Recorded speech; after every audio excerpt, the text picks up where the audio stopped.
हीच मातृभूमी आहे, हीच मातृभूमी आहे. आपली आन शान मध्ये पदोपदी मोहक आहे, पदोपदी मोहक आहे. हीच मातृभूमी आहे. ही धरती सुंदर रंगली, येथे ईश्वरी वरदान बसे. येथे नदी वाहे मस्त मजेत रे, येथे पावन पवन वाहे. वाहे गुरुजी का खालसा, वाहे गुरुजी का खालसा, वाहे गुरुजी की फतेह.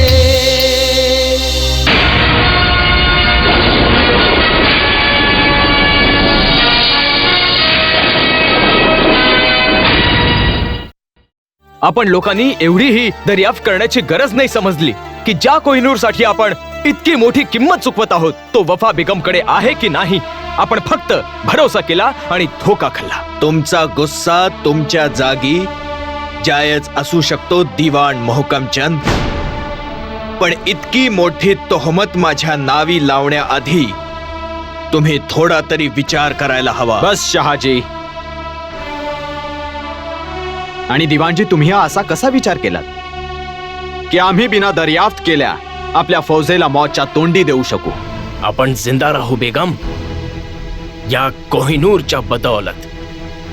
तेव्हा तुम्ही हे पाहाल की हा पत्थरचा तुकडा किती मोठ्या मोठ्या फौजांवर भारी पडतो ते. आजपासून पूर्ण 2 महिन्यांनंतर आम्ही स्वतः तुमच्याकडे कोहिनूर घ्यायला येऊ. पण याद रहे, रिश्त्यांची ही डोर तुटली नाही पाहिजे. कोहिनूरला त्यांच्या कदमांवर देऊ, हेच बोलायचं आहे ना तुम्हाला? एका खोटेपणाचा भार 100 मुर्द्यांहूनही जास्त वाटतो. ता उम्र आपण त्याला आपल्या खांद्यावर लादून नाही फिरू शकत. बस, कमीत कमी आपल्या या नसीहतांचा बोझा तरी माझ्या जहनवर नका टाकू. मी करेन काहीतरी. माहितीये, आज त्यांनी अटक छीनलं आहे. जर यावेळी पण आपण डोळ्यांवर पट्टी बांधली तर उद्या ते पेशावर आणि खैबर पर्यंत जाऊन पोहोचतील. आणि जर एकदा का त्यांनी खैबरचा दरवाजा बंद केला तर मग आपण काहीच नाही करू शकणार. जाता जाता ही पण सलाह ऐकून जा फतेह अली साहेब. चांगलं हेच होईल की तुम्ही आता अफगाणिस्तानच्या सरहद्दीत राहणं शिकून घ्या.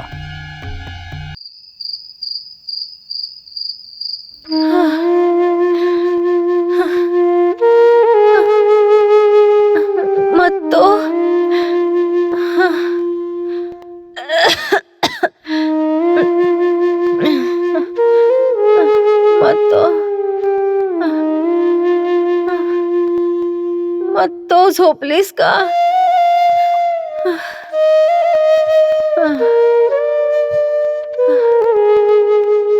कित्येक रात्र झोपलीही नाही.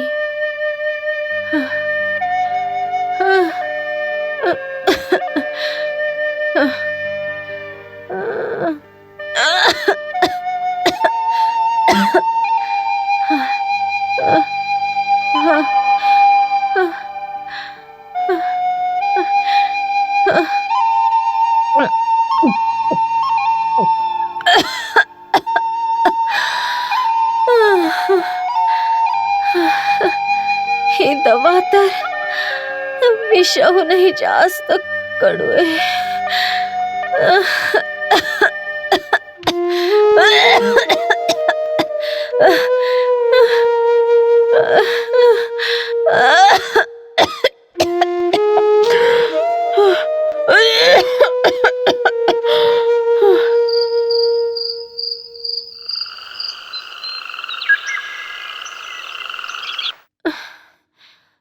नाही बस मा, तोंड अगदी कडू झालंय. अगं पुत्तर, हे सगळं त्या अंग्रेजी दवाईमुळे होत आहे. माहित नाही काय चीजने बनवतात. आणि रणजितची तीच एक जिद, इलाज होईल तर फक्त अंग्रेजी दवाईने.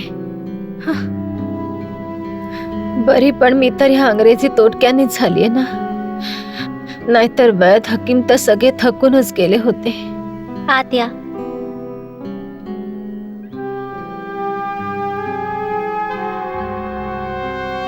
गुड मॉर्निंग महाराणी साहेबा.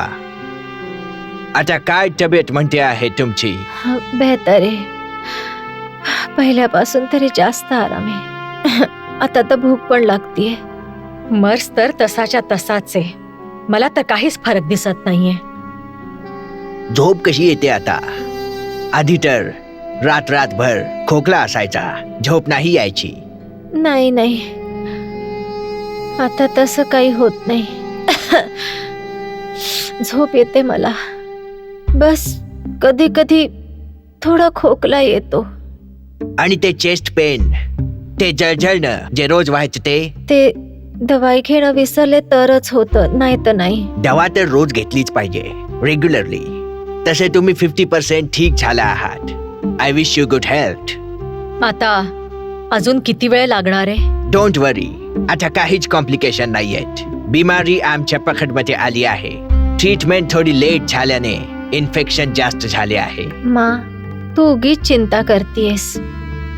बघत नाहीयेस डॉक्टर साहेबांच्या दवाईने किती लवकर असर केलाय. आता तर खाते पिते पण, झोप पण येते. बघशीलच थोड्या दिवसातच चालायलाही लागेल. थँक्यू. जर तुम्ही हीच गोष्ट तुम्ही सिंग साहेबांना सांगाल तर माझ्यासाठी खूप चांगले होईल. कलकत्त्याला गव्हर्नर जनरल साहेब माझा वेट करत आहेत. ठीक आहे, तुम्ही चिंता नका करू. मी रणजितला सांगेन. तुम्ही कलकत्ता परत जाऊ शकता. थँक्यू. तुम्ही लवकर ठीक व्हाल.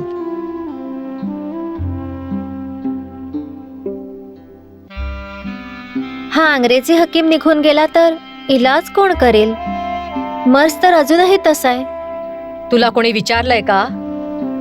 बघावं तेव्हा बेवजा जबान चालवत असते. मेहता पुत्तर, हे बघ, ह्या गोऱ्या चमडीच्या हकीमांवर मला अजिबात एतबार नाहीये. आणि इथे रणजित आपलं काही ऐकणार नाही. चल पुत्तर, तू माझ्यासोबत बटाला चल. नाही मा, मी इथेच ठीक आहे. कुठेच जाणार नाही मी आता. हे बघ पुत्तर, जर हीच दवाई खायची आहे तर तिकडे बसून खात राहा ना. त्याने काय फरक पडणार आहे?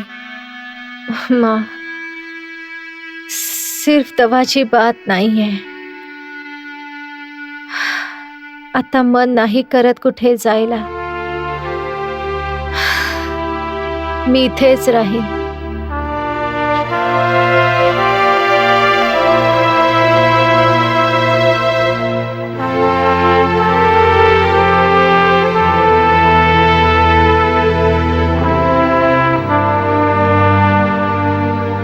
ठीक आहे, जर त्यांना जायचं आहे तर आम्ही त्यांना जबरन नाही रोखणार.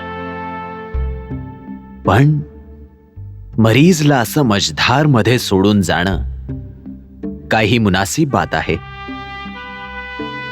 सिंग साहेब, त्यांचं तर हेच म्हणणं आहे की इथे त्यांची काही खास जरूरत नाहीये. राणी साहेबा ठीक होत आहेत. बस काही दिवस अजून दवा घ्यावी लागेल. शहाजी, माई सदा कौर पण हेच म्हणतायत. पण माझं मन नाही मानत की मेहताब ठीक होते. जेव्हा केव्हा तिच्या चेहऱ्याकडे पाहतो, कोमेजलेला दिसतो, पिवळा, जर्द. तुमची फिक्र बजा आहे सिंग साहेब. मग तुमचा काय हुकूम आहे? काही दिवस आणखी थांबवून ठेवूया त्यांना.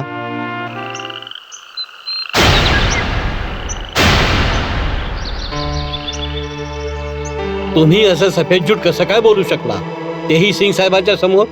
ते काय नाही समजणार की पुऱ्या कंधारमध्ये असा कोणता व्यापारी आहे ज्याची हैसियत असेल की 6 करोड रुपये उधार देऊ शकेल? भिवानी दासजी, मी ही गलती 1000 वेळा मान्य करून झालोय. गलती माझ्याकडून झालीये. झूट मी बोललोय.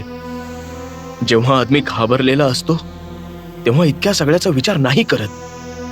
बस मला तर थोडी मोहलत पाहिजे होती. म्हणजे इथून कसं पळून जायचं याचा विचार कराल.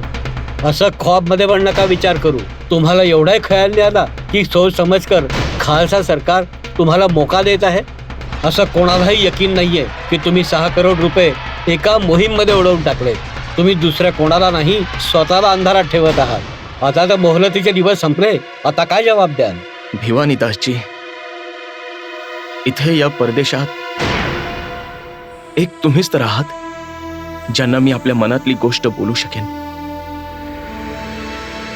तुमच्याशी आमचा पुराणा रिश्ता आहे आणि तुम्ही रणजित सिंगला पण चांगलेच वाकीफ आहात. कोणती अशी तरकीब काढा की सिंग साहब पण खुश होतील आणि कोहिनूर पण माझ्या जवळच राहील. कोणती अशी तरकीब? सिंग साहेब या मामल्यात कोणाचं नाही ऐकणार. शायद तुम्हाला या गोष्टीचा इल्म नाहीये की खालसा दरबारचे जास्तीत जास्त लोक काश्मीर मोहीमच्या खिलाफ होते.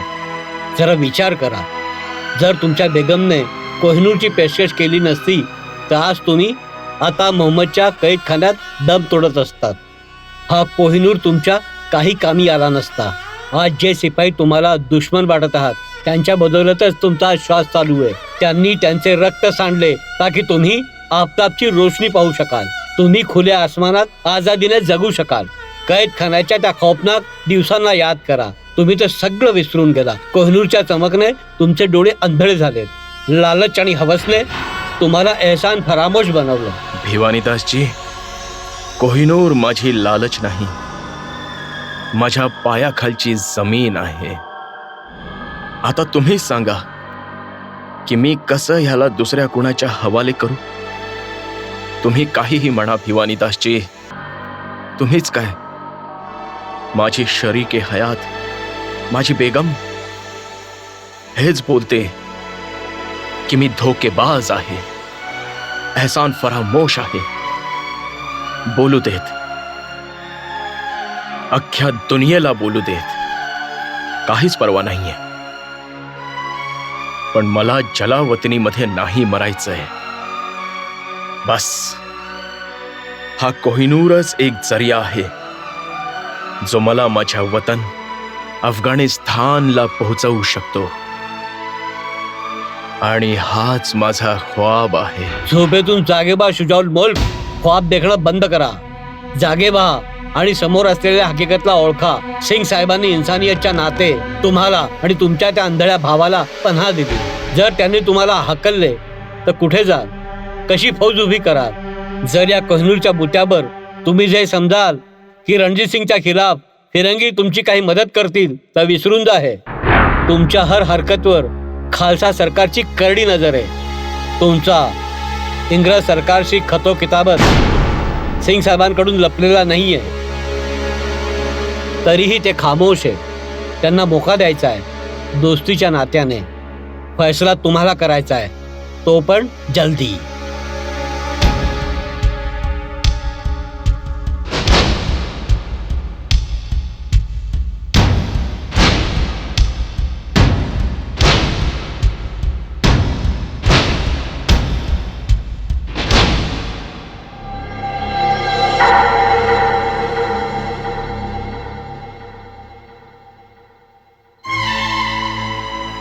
चला जरा आराम करा. कित्येक रात्र तुम्ही झोपला नाहीये. चला.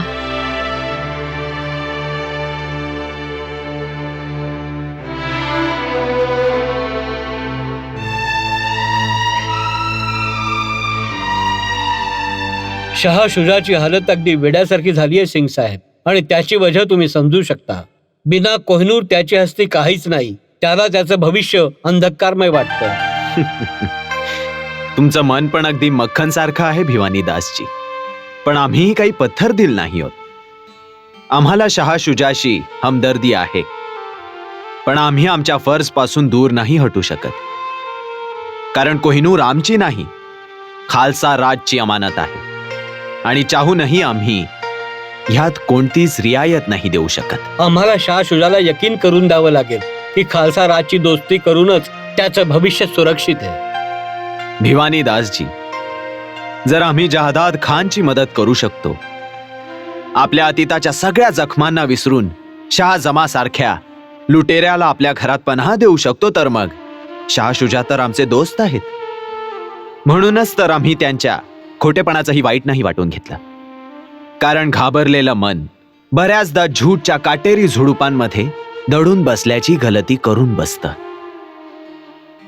पण आम्ही त्यांच्यासाठी जी काही मुनासिब मदत होईल ती करू, आणि याची जिम्मेदारी आम्ही तुमच्या खांद्यांवर देतो.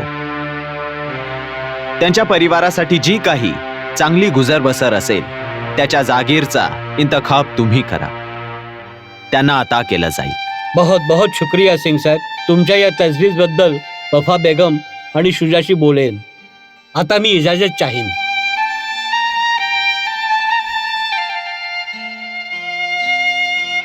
चला आता ह्या बहाण्याने हे तर साफ झाले की कोहिनूर आणखी कुठे नाही तर शुजाकडेच आहे.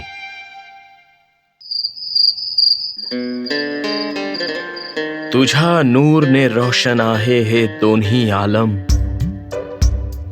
तुझ्या चमकने चमकतो हा गुलिस्तान आमचा. तू माझ्या श्वासांचा ताल आहेस आणि दिलाची धडकन.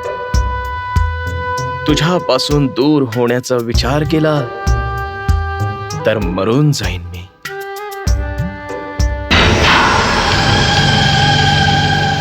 कोण आहात तुम्ही? बाहेर जा.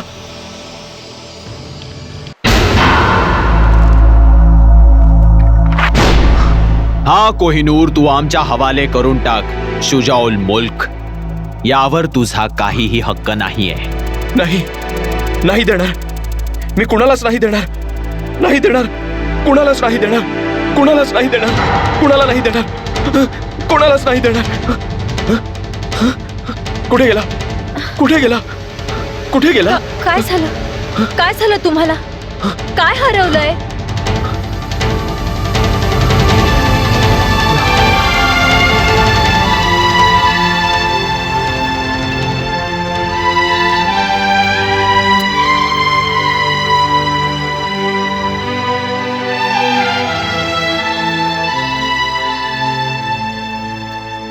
तू माझ्या श्वासांचा ताल आहेस आणि माझ्या दिलाची धडकन.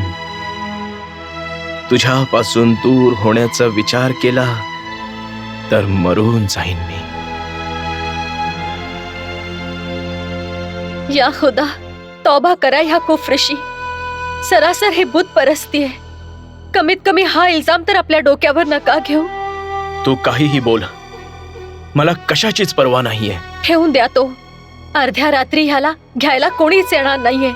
द्या, माझ्याकडे द्या तो. नाही देणार. कुणालाच नाही देणार. कुणालाच नाही. हरगिज नाही. तो येईल.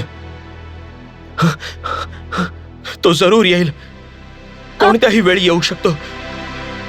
आता तुम्ही कुठे चाललात? हे बघा बेगम, तुम्ही कुणालाच नका सांगू. आपण या जागी महफूज नाही आहोत. जरूर त्या रणजित सिंगला कोहिनूर बद्दल माहित झालेलं आहे, म्हणूनच त्याने आपल्याला इथे पनाह दिली. धोक्यात ठेवलंय त्याने आपल्याला. जेव्हा मलाच काही खबर नव्हती आणि जमा भाईजांना तर काहीच माहित नाहीये, तर मग रणजितला कसं काय माहिती असेल? जरा विचार तरी करा. काहीही असू देत, आता मी इथे नाही थांबणार. दूर,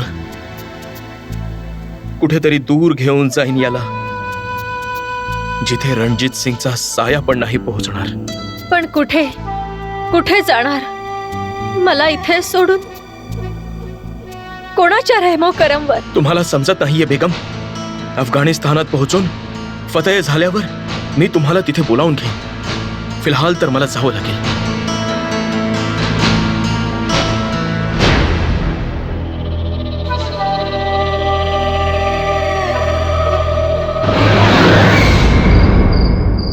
तुमची इतकी जुर्रत, माहित नाही तुम्हाला कोणाला रोखत आहात? मी तुमच्या या गुस्ताखीची शिकायत करेन.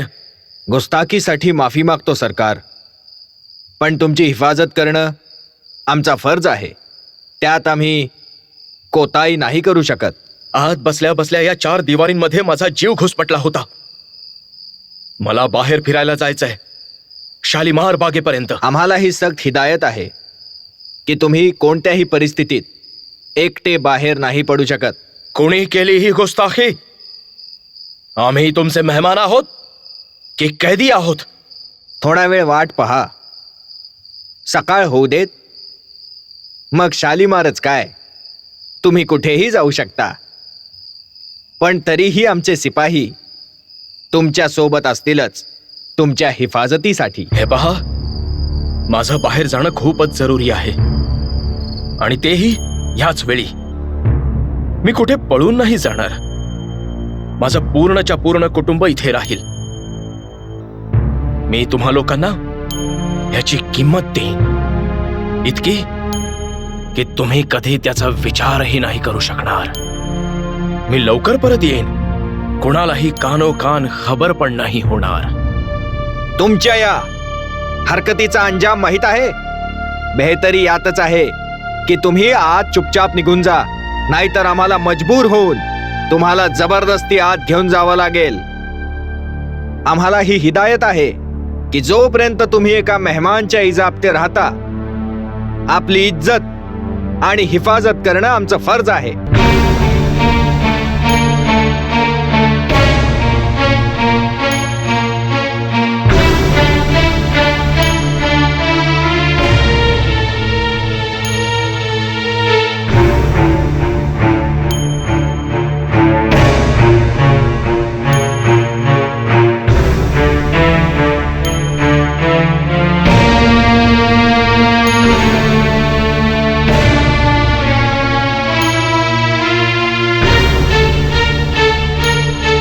कुठे जायचंय तुम्हाला?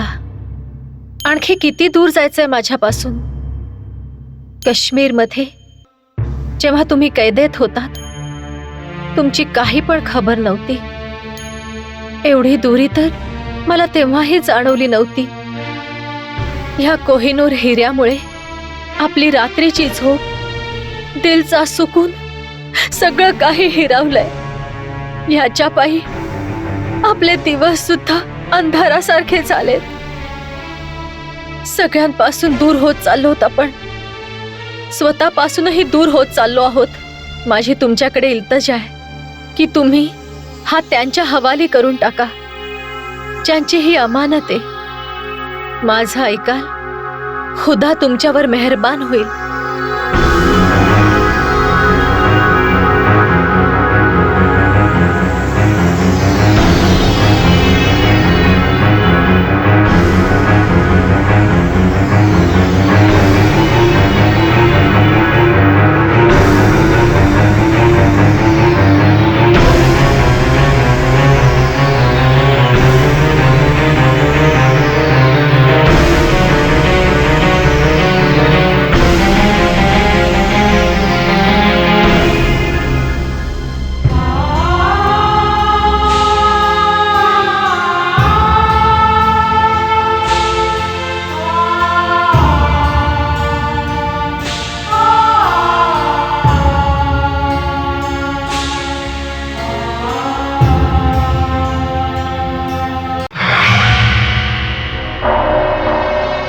बसा भिवानीदासजी, तशरीफ ठेवा. उपरवाल्याच्या दयेनं सिंग साहेब अजूनही तुमच्यावर मेहरबान आहे आणि तुमच्या म्हणण्यानुसार मी त्यांच्याशी बोललोही आहे आणि त्यांनी पूर्ण यकीन दिलाय की तुमचा त्यांच्याकडून पूर्ण खयाल ठेवला जाईल. ते तर मी पाहिलंच आहे भिवानी दासजी की तुम्ही आमची किती काळजी घेता. श्वास घेण्याची पूर्ण आजादी आहे आम्हाला. बस कदम कदमवर पहरा बसवला आहे. शुक्र मनाव शुजाउल मुल्क हीच हरकत जर तू अफगाणिस्तानमध्ये केली असती तर आतापर्यंत कैद खान्यात सडत पडला असता. जर तुम्ही सही वक्त मध्ये कोहिनूर खालसा सरकारच्या हवाले कराल तर खालसा सरकार तुम्हाला 3 लाख नगद आणि 50,000 सालानाची जहागीर अता करतील, ज्यामुळे तुम्ही आणि तुमचा परिवार ता उम्र इज्जतने जगू शकाल आणि याने तुमचा शुमार खालसा सरकारच्या खासम खास दोस्तांमध्ये होईल. भिवानी दासजी, आम्हाला सिंग साहेबांची ही तजवीज मंजूर आहे.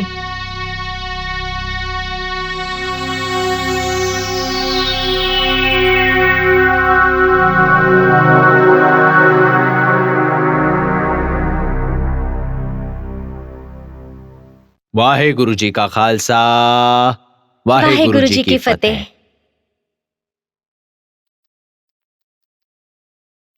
वाहेगुरु नेहमी तुमच्या अंगसंग राहोत, सदा चढत्या कलेमध्ये ठेवू देत तुम्हाला. माझ्या सरताचा हर कदम कामयाबीच्या राहावर असू दे. विचारणार नाहीस दतार की आज आम्ही कुठल्या मोहिमेवर जात आहोत? आपण तर नेहमीच कोणत्या ना कोणत्या मोहिमेवर असता सरकार. माझा फर्ज तर बस आपल्या वाहेगुरूंची दुआ करणं आहे तुमच्या कामयाबीसाठी. हो, ही मोहीम आमच्यासाठी खूप खास आणि मुश्किल पण होती, पण वाहेगुरुजींनी हिला आसान करून टाकलं. माहिती आज आम्ही कुठे चाललो आहोत? जी, मुबारक हवेली. शुजाउल मुल्क कडून आपल्या मुल्कची अमानत कोहिनूरला परत आणण्यासाठी. हा कोहिनूर फक्त आमच्यासाठी हिरा नाहीये, आमच्या इतिहासाचा एक नुरानी हिस्सा आहे. आमची अजमत, आमच्या बुलंदींची निशाणी, ज्याला दुश्मनने पामाल केले होते, इथून छीनून घेऊन गेले होते, आणि आज आम्ही त्याला परत आणायला चाललो आहोत. इतिहासाचं एक नवीन पान उलटायला. ज्या पानावर माझ्या सरताजचं नाव असेल, लोक ज्याला हमेशा याद करतील. कहे नानक सब तेरी बढियाई, कोई नाव न जाणे मेरा. वाहेगुरूच सगळं करणारे असतात. ही सगळी त्यांच्या बुलंदी आणि बरकतीचा कमाल आहे. मी तर काहीच नाही करतो, सगळं तर तोच करता पूरक. मी तर त्यांचा एक सिपाही आहे, अदनासा, त्या अकाल पूरकचा, त्यांचा एक मामूली बंदा.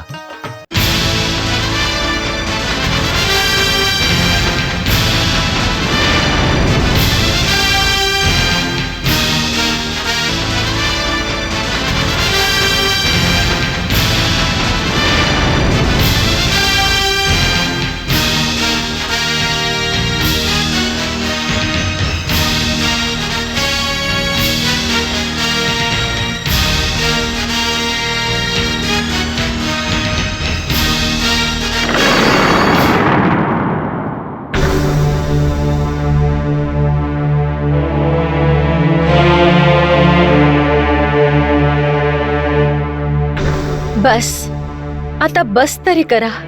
ते लोक आता येतच असतील. माहित आहे बेगम, बस आखरी बार जी भर बघू देत याला, मग तर बस याचा अक्सच राहील. स्वतःला हलका नका करू. जी गोष्ट जिथली असते ती तिथेच पोचते.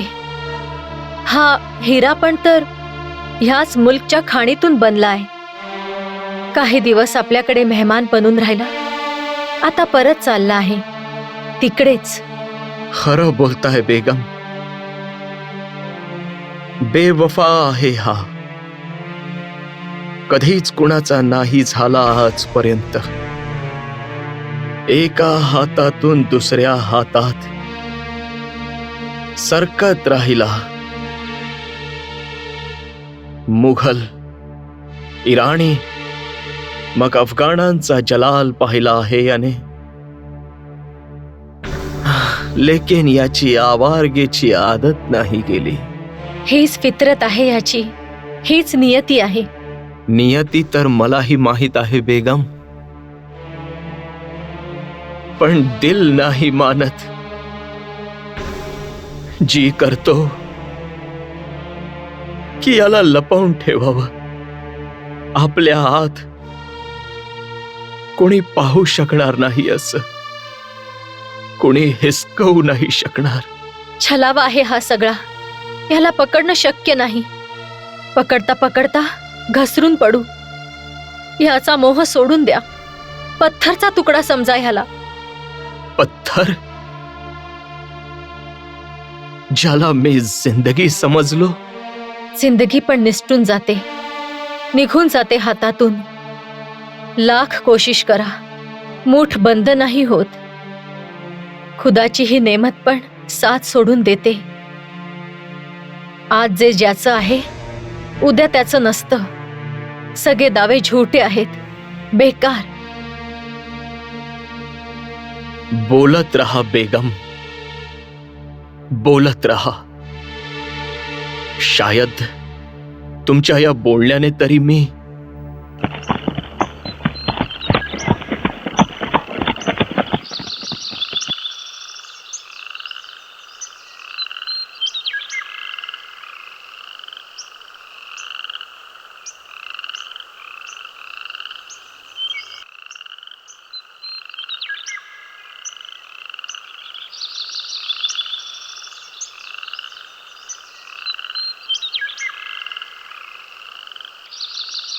खुशामदीद सिंह साहब.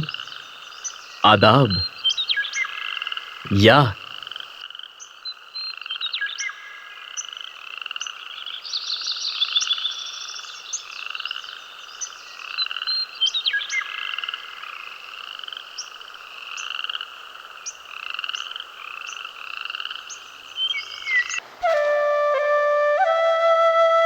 आदाब शाहजमा साहब. आदाब सिंह साहब. तशरीफ रखिए सिंह साहब.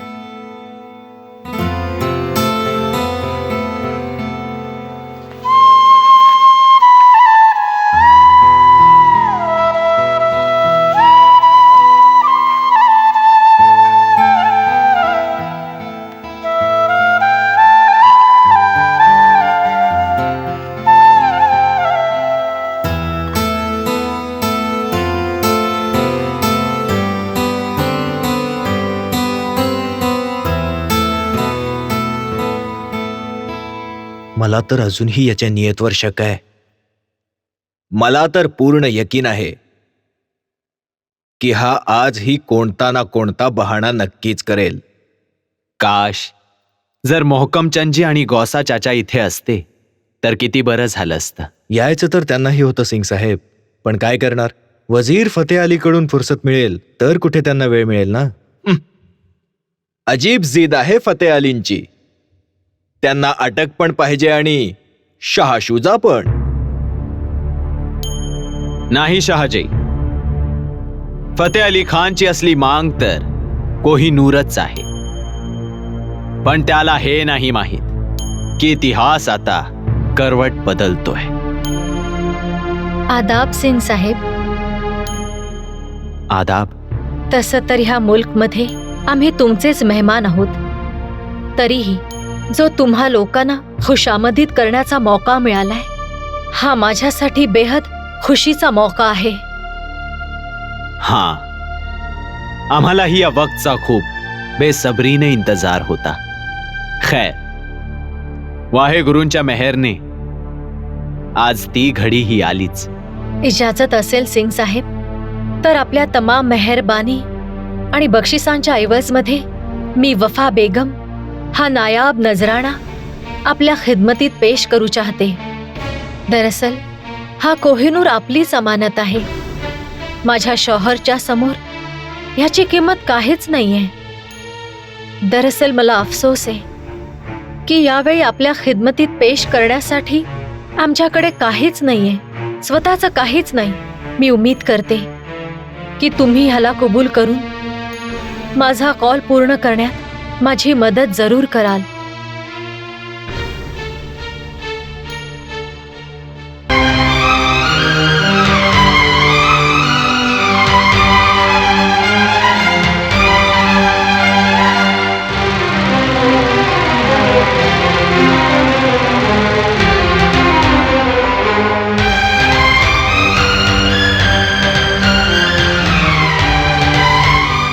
आ गया सिंह साहब.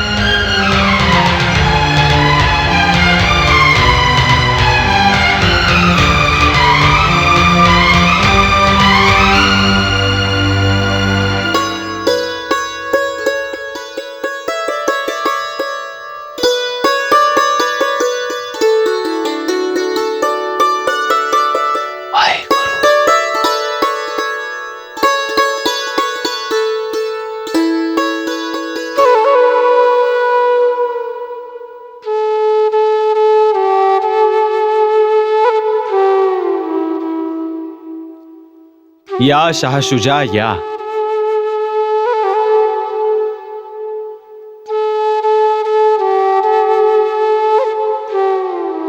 आजपासून तुमचा शुमार आमच्या अजीम दोस्तांमध्ये असेल. हा लम्हा अफगाण पंजाबच्या दोस्तीच्या इतिहासामध्ये हमेशा याद केला जाईल.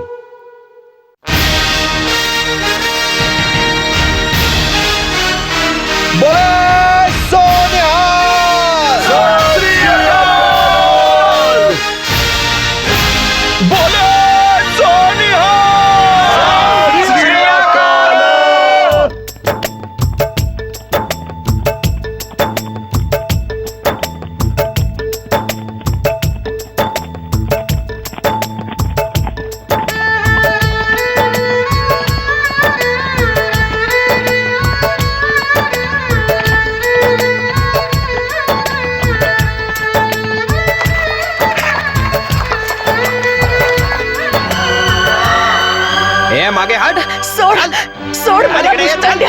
सोड सोड मला महाराजांना भेटायचंय. सोड मला. सोड. चल. थांबा. सोडा तिला.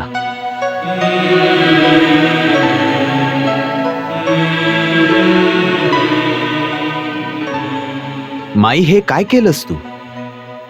माझ्या कपड्यांवर कालिक का? महाराज, मला असं काहीच करायचं नव्हतं. मला तर या लोखंडाच्या तव्याला सोन्याचं करायचं होतं. सगळे हेच म्हणतात की पारसने लोखंडला स्पर्श केला तर तो सोनं बनतो. पारस, तू कधी पाहिला आहेस पारस? माहितीये काय असतो पारस? नाही महाराज, मला काय माहित. मी अशी अनपड गवार. पण सगळे लोक हेच म्हणतात की रणजित सिंग पारस आहे. माझ्या घरात तर काहीच नाही महाराज. बर्तन पण मातीचेच. हा एक लोखंडाचा तवा होता ज्याला मला सोन्याचं बनवायचं होतं. तुमचा स्पर्श करून ह्याला मला सोन्याचं करायचं होतं महाराज. तुमचा स्पर्श करून सोन्याचं बनवायचं होतं. निराश नको होस. उठ.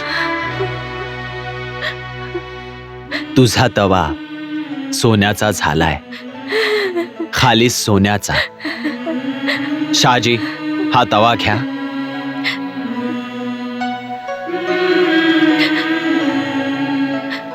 आणि ह्या तव्याच्या वजनाचं सोनं माईला खजिन्यातून अता केलं जावं.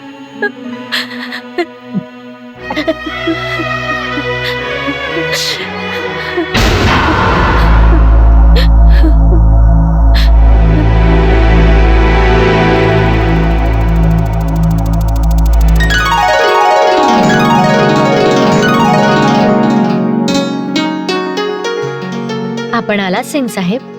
हो. आता कशी तब्येत आहे तुमची? वाहेगुरुच्या मेहरने आता बिलकुल भली चंगी आहे, तंदुरुस्त. शुक्र आहे की दवाई पासून पीछा सुटला. आणि तुम्ही कशा आहात दत्ता? मी पण बिलकुल चंगी आहे. हे बघा, आम्ही तुमच्यासाठी काय घेऊन आलो आहोत.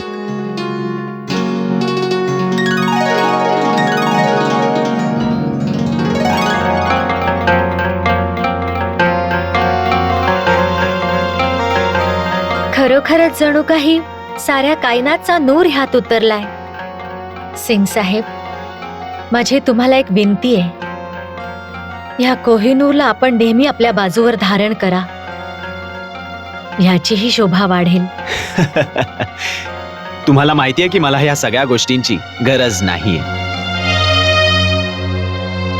मी तर फक्त एक सिपाही आहे, खालसा पंथचा सिपाही. पण तरीही कभी कभार खास मौक्यांच्या वेळी आम्हाला वाटतं म्हणून तरी. काय झालं? कुठे हरवलात? आज माझ्या जिंदगीचा सगळ्यात खास दिन आहे. कोहिनूरच्या वजहाने नाही,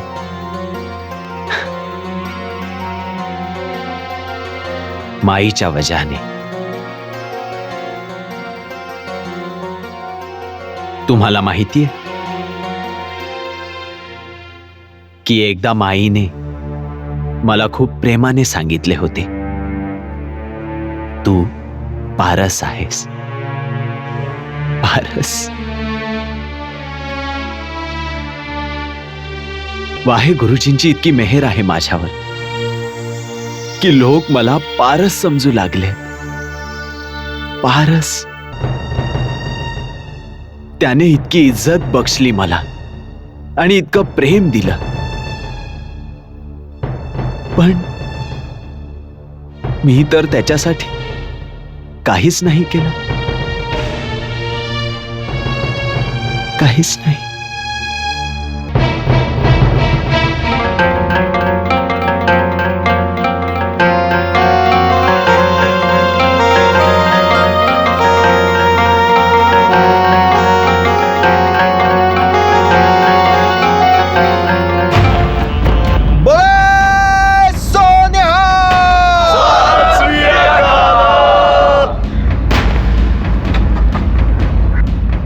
सिंग साहेब, लाहोर शहरच काय, पूर्ण सुभ्यामध्ये या गोष्टीची धूम माजली आहे की तो कोहिनूर, जो कधी या मुल्कची शान होता, ज्याला काही हमलावर इथून लुटून घेऊन गेले होते, त्याला तुम्ही वापस इथे आणले आहे. लोक खूप खुश आहेत, खुशीने मतवाले होत आहेत.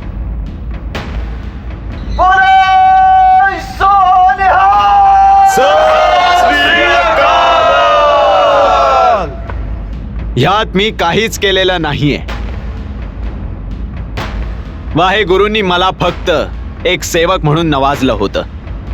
मी तर फक्त दशमपिताचा नगाडा आहे, ज्याची गूंज 10 दिशांमध्ये गुंजत आहे. मी ऋणी आहे की त्याने मला हा मौका दिला, आणि मी ऋणी राहून पूर्ण नाही होऊ शकत. माझ्या वाहे गुरूंनी मला आपल्या बक्षिसांचा, आपल्या रहमतांचा जो खजाना माझ्यावर लुटवला आहे, त्यातला काही अंश मी अता करू चाहत आहे. कारण माझ्या वाहे गुरुचा दरबार हमेशा चमकत दमकत राहावा. म्हणून मी घोषणा करतो की हरमंदर साहेबांच्या छतावर सोन्याची परत चढवण्याची सेवा खालसा राजच्या तर्फे केली जाईल, आणि अशीच सेवा ज्वालामुखी मातेच्या मंदिरावरही केली जाईल.